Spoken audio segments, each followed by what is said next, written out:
This is the full Windsor knot.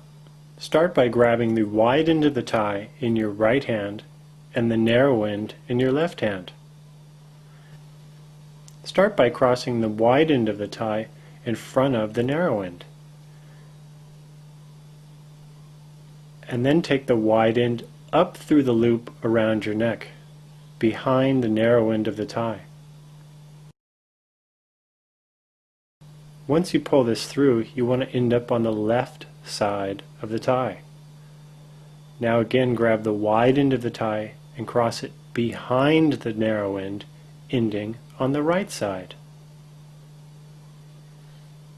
Now take the wide end of the tie and go up and over the loop around your neck and down through the loop, ending on the right side.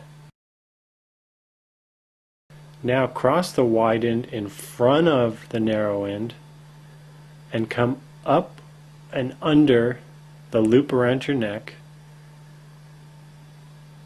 And then once you pull the tie out, now come down through the loop in the front of the tie.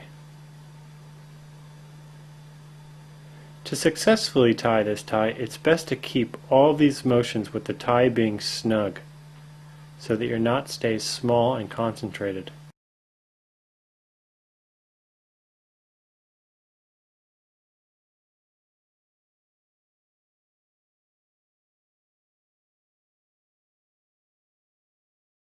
Hello and welcome to my tutorial for this, the rose knot.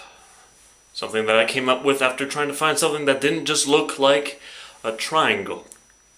Let me show you how it's done. The first step is to pop your collar and get a tie, as with any tie knot.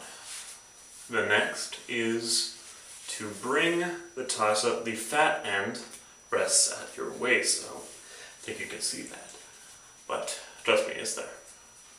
Then you want to put a dimple in it, like so, and you're ready to go. And this is because this tie is a little different, so much as you actually have to wrap around the thin end, as opposed to the, where'd it go? The fat end, here. So you just saw the first move here, and that is to just bring it around like that. Then you want to move that thin end and pass it through the top while holding the dimple. That makes sure that it's nice and good.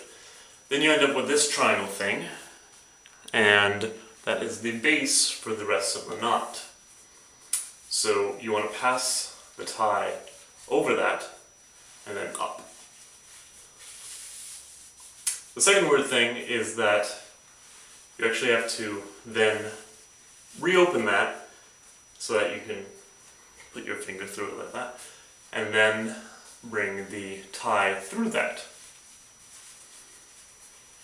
And that's what gives it the weaved look.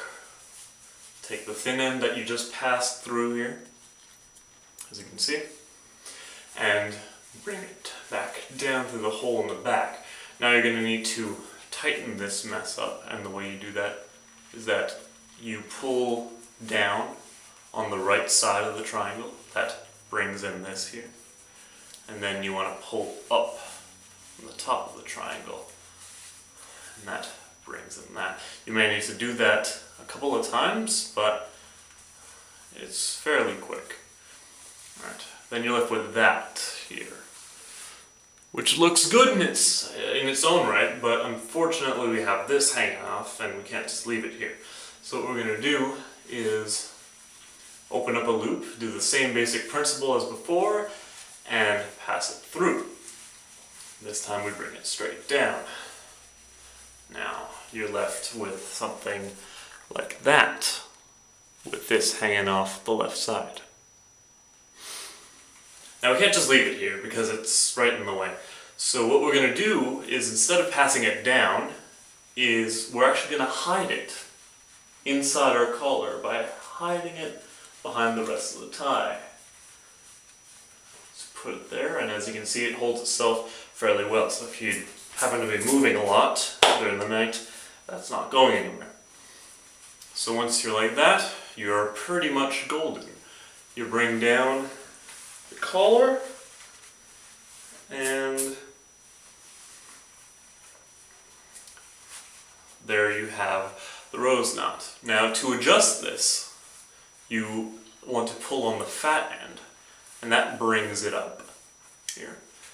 And most of the time you're going to be ending up with something kind of like what I have here, where it's all wrinkly. Now one way you can get rid of that, or at least help get rid of some of it, is to get a headphone jack and just put it in there, just slide it around, trying to flatten it out. As you can see, it's just a little bit better. And another thing you can do is put your thumb on the back and support the knot on all three of its sides with your fingers and push forward, and that plumps it up and that fleshes out any of the remaining bumps. Well, at least most of them. It's never going to be perfect, but you can get pretty darn close. So now you put it in your vest, or just let it drape inside your jacket, and there you go. That there is how you tie the rose knot.